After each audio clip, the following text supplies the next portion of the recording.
I'm really tired of having to come to Muslim conferences and have to explain to Muslims why Black Lives Matter is your issue.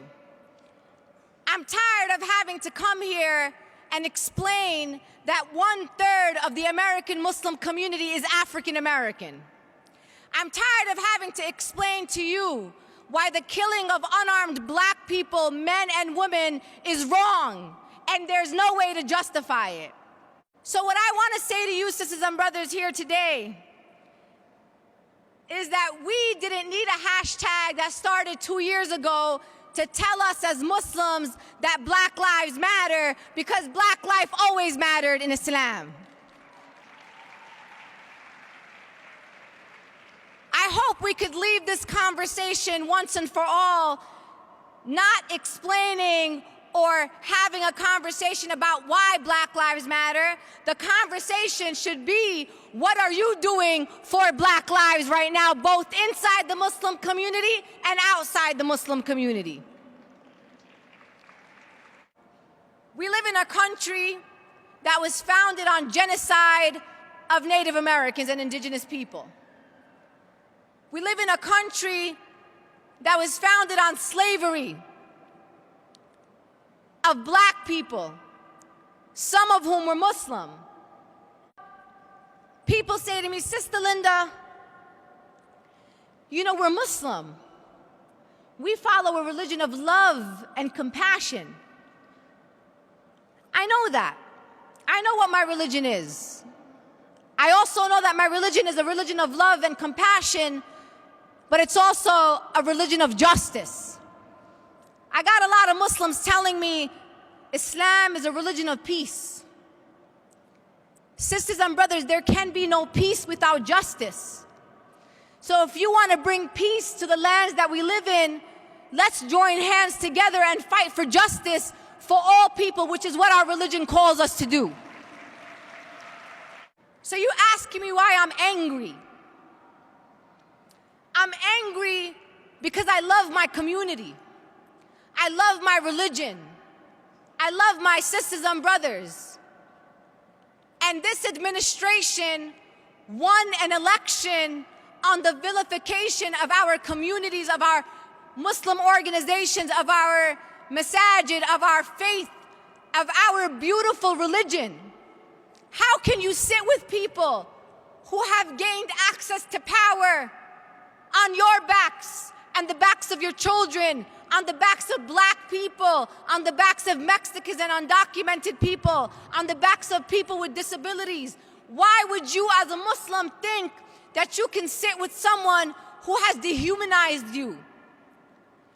The reason why I veered off this conversation of Black Lives Matter is for the very reason why I don't stand on any media platform or on any stage or at any press conference condemning terrorism.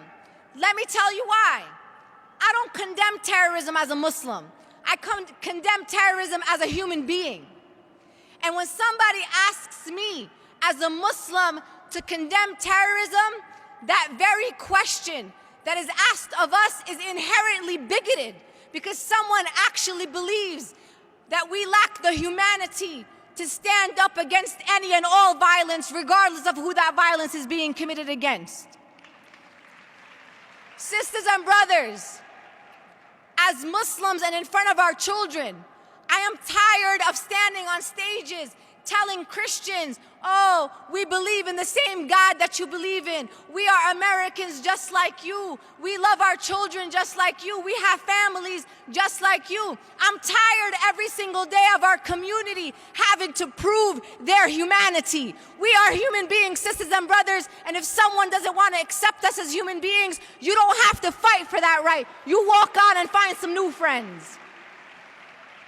This is why it hurts me that black people in the United States of America, some of whom are in our community, 1/3 of your community is African Americans, that they have to justify to you why you need to stand up and say that unarmed people shouldn't be killed at the hands of those who swore to protect and serve us.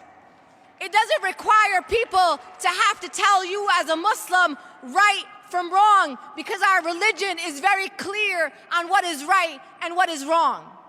And when somebody in our community makes a mistake, you got two choices.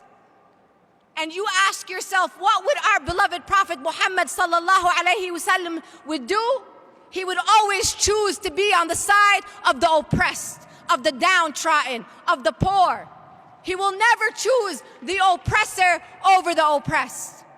So in order for us as a Muslim community to change our conditions, we need to change ourselves. So let me tell you what we as a Muslim community have been doing for 15 years. For 15 years, our community has been engaging in working towards acceptance instead of working towards and demanding the respect that our communities deserve. For how long, sisters and brothers, are we going to continue to ask people to love us and respect us and see us as one of them? Everybody in this room could agree that some of our heroes, people like Malcolm X and Muhammad Ali, you say they're your heroes. I saw all of you. You were all posting on your Facebook when Muhammad Ali passed away. Last year was the 50th anniversary of the assassination of our brother Malcolm X, Al-Hajj Malik Shabazz. Brother Malcolm X and brother Muhammad Ali, they never worked towards acceptance. Muhammad Ali lost everything. He lost his titles, his championships. He lost his fame to stand up for what he believed in, and his foundation for standing up for what he believed in was that he was a Muslim, and he knew that Islam would never ask him to go commit injustice against innocent people. People every day are posting quotes about Malcolm X. Let me tell you about Malcolm X. Malcolm X always spoke truth to power, and he didn't care about the consequences. We could say that Malcolm X, even today, as he has not been on this earth for 50 years, that Malcolm X is probably one of the most hated men in America. But guess what, sisters and brothers?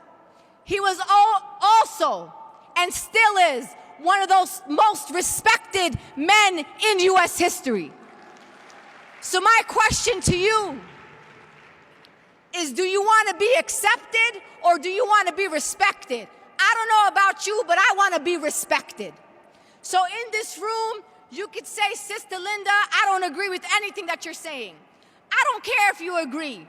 But what I will say to you is that you may not agree with me, but I expect you to respect me and respect the positions that I have, and that's how we have to operate as a Muslim community.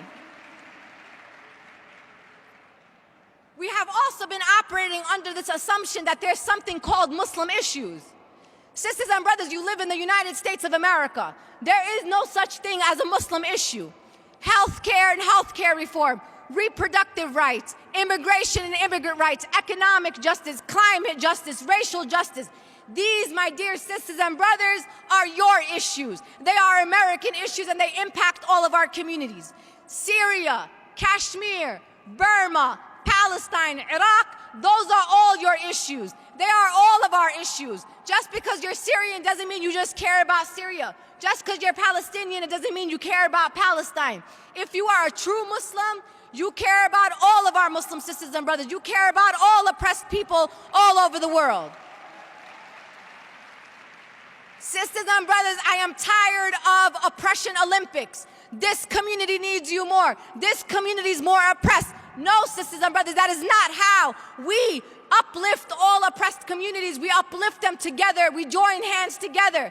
We say free Palestine and free Syria and free Kashmir in the same breath together. That's how we will uplift all the oppressed people around the world.